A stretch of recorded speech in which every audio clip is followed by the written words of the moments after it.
Hello friend, unique global studies में आपका स्वागत है। आज हम लोग बीपीएससी पूर्वालोकन की वर्षा से संबंधित जितने सारे प्रश्न आएंगे उसे हम लोग डिस्कशन करते चले जाएंगे। लगभग इसमें से 30 से 35 प्रश्न आने वाला है बहुत ही कम समय में, इसीलिए आप लोग वीडियो पर अंत तक बने रहे। चलिए आज पहला प्रश्न देखते हैं। जब बहता पानी चिकनी मिट्टी को काटता है और गहरे चैनल बनाता है तो क्या होता है? ऑप्शन ए है गली कटाव होता है, ऑप्शन बी सीट क्षरण होता है, ऑप्शन सी वनों की कटाई होता है, ऑप्शन डी उपयुक्त में से एक से अधिक या उपयुक्त में से कोई नहीं। इसका सही आंसर हो जाएगा आंसर ए, यानी गली कटाव होता है। चलिए आगे बढ़ते हैं। प्रश्न नंबर 2 है, भारत की सर्वाधिक वर्षा मुख्यतः प्राप्त होती है, यानी ऑप्शन ए उत्तर पूर्व मानसून से, ऑप्शन बी वापस होती मानसून से, ऑप्शन डी दक्षिण पश्चिम मानसून से, ऑप्शन डी समवहनी वर्षा से। इसका सही आंसर हो जाएगा ऑप्शन नंबर सी दक्षिण पश्चिम मानसून। दक्षिण पश्चिम मानसून केरल के तट पे प्रवेश करता है 5 जून और उत्तर भारत में ये 15 जून तक पहुंच जाता है। नेक्स्ट प्रश्न है, प्रश्न नंबर 3 है, निम्नलिखित में से कहाँ अक्टूबर और नवंबर के महीने में भारी वर्षा होती है? ऑप्शन नंबर ए गारो, खासी और जैंतिया की पहाड़ियाँ, ऑप्शन बी कोरोमंडल का तट, ऑप्शन सी छोटा नागपुर का पठार, ऑप्शन डी उपयुक्त में से एक से अधिक और ऑप्शन ई उपयुक्त में से कोई नहीं। तो इसका सही आंसर हो जाएगा ऑप्शन नंबर बी कोरोमंडल का तट पे सर्वाधिक वर्षा होती है अक्टूबर नवंबर, जो तमिलनाडु राज्य में पड़ता है।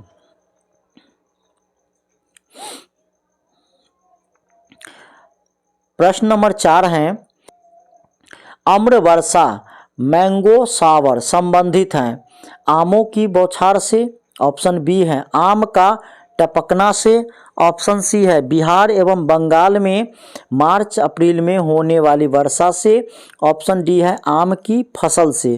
तो इसका सही आंसर हो जाएगा आम की फसल से अम्र वर्षा। अब देखिए यहाँ पे अम्र वर्षा जो है कर्नाटक एवं केरल में होने वाली मानसून पूर्व वर्षा फुहारा है और आम की फसल के लिए अत्यधिक लाभकारी होती है। यह वर्षा बंगाल की खाड़ी से उत्पन्न तूफानों के फलस्वरूप अप्रैल माह में होती है और इस वर्षा से आम की बैरो पेड़ से टूटकर गिरती नहीं है, अतः आम की फसल अच्छी होती है। देखिए नेक्स्ट प्रश्न है 5, चेरापूंजी अवस्थित है असम राज्य में, मणिपुर राज्य में, मेघालय राज्य में, मिजोरम राज्य में। बहुत ही सिंपल है, आंसर हो जाएगा इसका मेघालय राज्य में, ऑप्शन सी। अगला प्रश्न है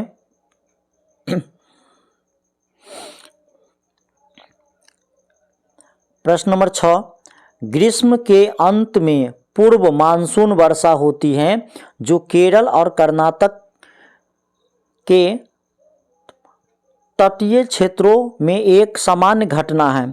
इसे स्थलीय रूप में किस नाम से जाना जाता है? ऑप्शन ए है मैंगो सावर, ऑप्शन बी है ब्लॉसम सावर, ऑप्शन सी है नॉर्वेस्टर, ऑप्शन डी है उपयुक्त में से एक से अधिक और ऑप्शन ए है इनमें से कोई नहीं। तो अभी जस्ट पढ़े थे मैंगो सावर अम्र वर्षा। नेक्स्ट प्रश्न है 7 नंबर जो है, भारत में जिन क्षेत्रों में शुष्क भूमि कृषि की जाती है उनमें वर्षा होती है, यानी कितना सेंटीमीटर बोला गया है।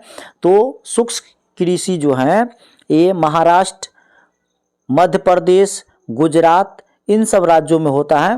तो यहाँ पे जो है ऑप्शन ए है 150 सेंटीमीटर से कम, 125 सेंटीमीटर से कम, ऑप्शन सी 100 सेंटीमीटर से कम, ऑप्शन डी 75 सेंटीमीटर से कम, ऑप्शन ई उपयुक्त में से कोई नहीं या एक से अधिक। तो इसका सही आंसर हो जाएगा ऑप्शन ई, उपयुक्त में से कोई नहीं। जहाँ सूक्ष्म वर्षा जो है बहुत कम होती हैं, इसका डिस्कशन कर लेते हैं।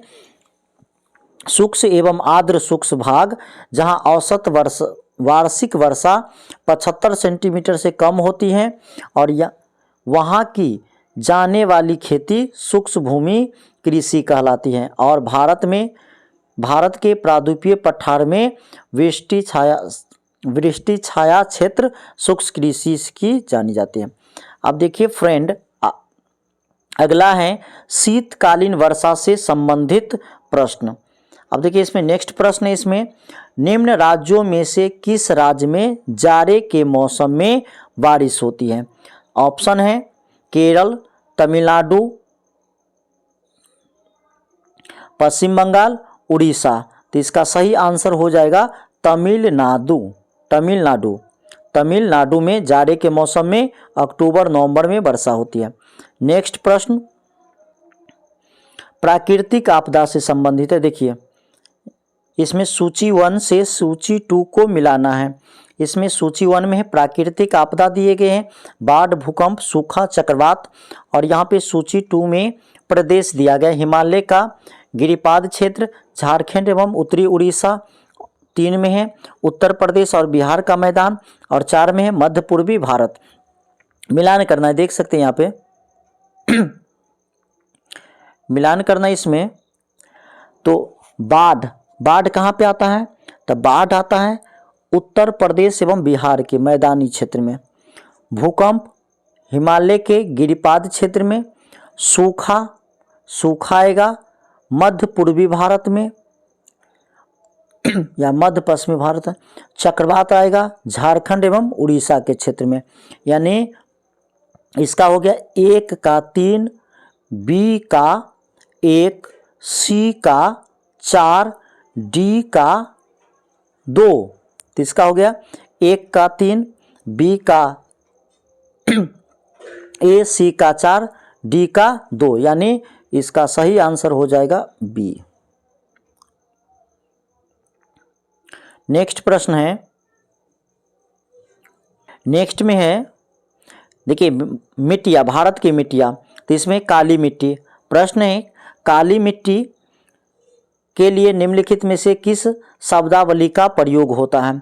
तो ऑप्शन ए है रेगोर मिट्टी, ऑप्शन बी है बांगर, ऑप्शन सी है काली कपासी मिट्टी, ऑप्शन डी है खादर, ऑप्शन ई है उपयुक्त में से कोई नहीं है, उपयुक्त में से एक से अधिक। बांगर जो होते हैं, नई जलोढ़ मिट्टी को खादर कहते हैं और पुरानी जलोढ़ मिट्टी को बांगर कहते हैं। रेगोर मिट्टी भी है, रेगोर काली मिट्टी का दूसरा नाम है रेगोर मिट्टी। और इसमें काली कपासी मिट्टी, तो यानी ए और सी दोनों इसका आंसर है, इसीलिए इसका सही आंसर हो जाएगा ऑप्शन नंबर ए, उपयुक्त में से एक से अधिक आंसर हो गया। यानी काली मिट्टी को निम्नलिखित में से रेगोर मिट्टी या काली कपासी मिट्टी के नाम से जाना जाता है। नेक्स्ट प्रश्न देखते हैं फ्रेंड, निम्नलिखित में से किस राज्य में काली मिट्टी पाई जाती है? तो काली मिट्टी जो मुख्यतः है ये महाराष्ट्र, गुजरात, मध्य प्रदेश, इन सब राज्यों में पाई जाती हैं। तो यहाँ पे ऑप्शन है, ऑप्शन ए में है कर्नाटक, ऑप्शन बी में गुजरात, ऑप्शन सी में उत्तराखंड, ऑप्शन डी में उपयुक्त में से एक से अधिक, ऑप्शन ई में उपयुक्त में से कोई नहीं। तो इसका सही आंसर हो जाएगा गुजरात।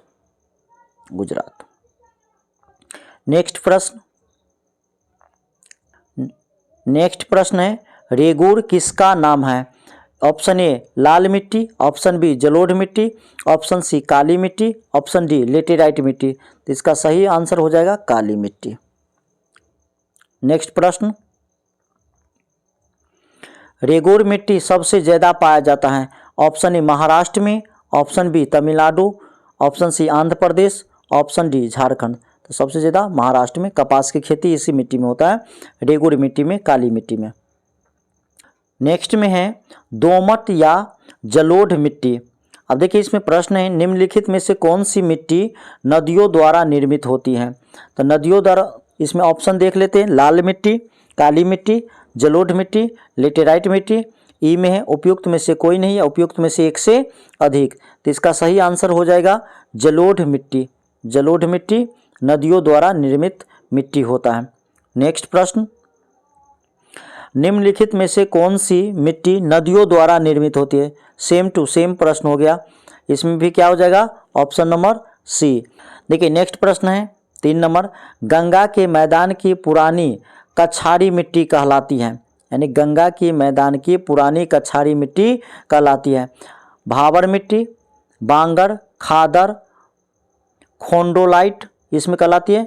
कछारी मिट्टी जो होता है पुरानी जलोढ़ मिट्टी होता है, यानी कछारी मिट्टी पुरानी जलोढ़ मिट्टी, यहाँ पे बाढ़ का पानी 2-3 साल के अंतराल पे आती है, इसीलिए इसे बांगर मिट्टी कहते हैं। गंगा के मैदान की पुरानी कछारी मिट्टी को बांगर मिट्टी कहते हैं। नेक्स्ट प्रश्न है, पुरानी जलोढ़ मिट्टी का भंडार बिहार में निम्नलिखित में से किस क्षेत्र में पाया जाता है? ऑप्शन ए पटना और गया, ऑप्शन बी पूर्णिया और गया, ऑप्शन सी पूर्णिया और पटना, ऑप्शन डी पूर्णिया और दरभंगा, ऑप्शन ई उपयुक्त में से कोई नहीं या उपयुक्त में से एक से अधिक। तो देखिए ये जो है जलोढ़ मिट्टी का भंडार बिहार में सबसे ज़्यादा जो है नदी किनारे जो जिला है उसी के आसपास पाया जाएगा। यहाँ पे देखिए ये जो पटना जो है ये गंगा नदी के किनारे और पूर्णिया सब जो है कोसी नदी के किनारे, तो इसका आंसर हो जाएगा सी।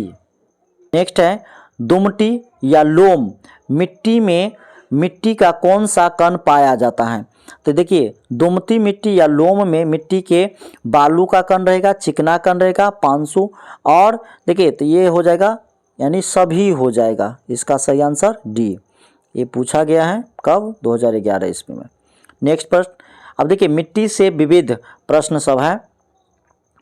देखिए यहाँ पे प्रश्न है, करेवा किस प्रकार की खेती के लिए प्रसिद्ध है? करेवा किस प्रकार की खेती के लिए प्रसिद्ध है?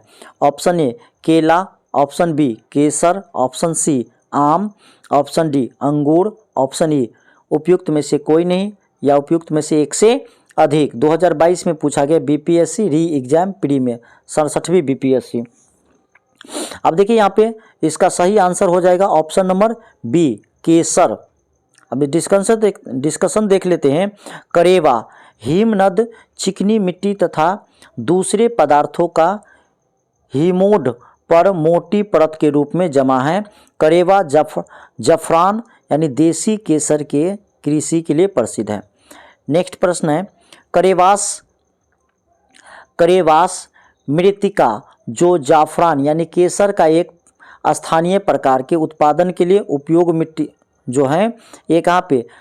ऑप्शन ए है कश्मीर हिमालय में, ऑप्शन बी गढ़वाल हिमालय में, ऑप्शन सी नेपाल हिमालय में, ऑप्शन डी पूर्वी हिमालय में, और ऑप्शन ई उपयुक्त में से कोई नहीं और या उपयुक्त में से एक से अधिक। इसका सही आंसर हो जाएगा कश्मीर हिमालय। यानी करेसाव मृत्तिका जो है जफराना जो केसर है इसके उत्पादन के लिए कश्मीरी मिट्टी सर्वाधिक उपयुक्त होता है। ये प्रश्न पूछा गया था 2018 में। नेक्स्ट प्रश्न, पौधे को सबसे अधिक पानी किस मिट्टी में मिलता है? तो देखिए ऑप्शन ए है चिकनी मिट्टी, ऑप्शन बी पांसु मिट्टी, ऑप्शन सी बलुई मिट्टी, ऑप्शन डी लोम मिट्टी। तो इसका सही आंसर हो जाएगा ऑप्शन ए चिकनी मिट्टी। इसमें पौधे को अधिक पानी मिलता है। नेक्स्ट प्रश्न, बिहार राज्य में सबसे अधिक लेटेराइट मिट्टी पाई जाती है। तो इसका है ऑप्शन ए में उत्तर प्रदेश। देखिए नेक्स्ट प्रश्न है, किस राज्य में सबसे अधिक लेटेराइट मिट्टी पाई जाती है? उत्तर प्रदेश, बिहार, मेघालय, उपयुक्त में से एक से अधिक या उपयुक्त में से कोई नहीं। इसका सही आंसर हो जाएगा मेघालय। लेटेराइट मिट्टी या लाल मिट्टी, लाल मिट्टी जो होता है आयरन ऑक्साइड के कारण इसका रंग लाल होता है। नेक्स्ट प्रश्न है, निम्नलिखित में से किस मृदा का उपयोग आमतौर पर ईंटों के लिए किया जाता है? तो ईंटों के लिए सबसे बेहतरीन मृदा जो है, देखिए ऑप्शन देख लेते हैं, अल्वियोरियल, लेटेराइट, काली, पिटमे। तो इसका सही आंसर हो जाएगा लेटेराइट। नेक्स्ट है देखिए, मृदा अपरदन एवं सुधार। मृदा अपरदन रोका जा सकता है। प्रश्न है मृदा अपरदन रोका जा सकता है। ऑप्शन ए अति चराई द्वारा, वनस्पति के उन्मूलन द्वारा, ऑप्शन सी वनारोपण द्वारा, ऑप्शन डी पक्षी संख्या में वृद्धि करके। तो इसका सही हो जाएगा, ऑप्शन हो जाएगा वृक्षारोपण द्वारा, वन रोपण द्वारा, ऑप्शन सी। नेक्स्ट प्रश्न प्राकृतिक वनस्पति से संबंधित प्रश्न है। भारत में किस राज्य का सर्वाधिक क्षेत्रफल घने पतझड़ वाले जंगल से घिरा है? भारत के किस राज्य का सर्वाधिक क्षेत्र घने पतझड़ वाले जंगल से घिरा हुआ है? Option A Orissa, option B Maharashtra, option C Madhya Pradesh, option D Chhattisgarh, option E उपयुक्त में से कोई नहीं, उपयुक्त में से एक से अधिक। तो सबसे ज़्यादा जो वन क्षेत्रफल है वो मध्य प्रदेश में पाया जाता है। तो इसका सही आंसर हो जाएगा मध्य प्रदेश। नेक्स्ट प्रश्न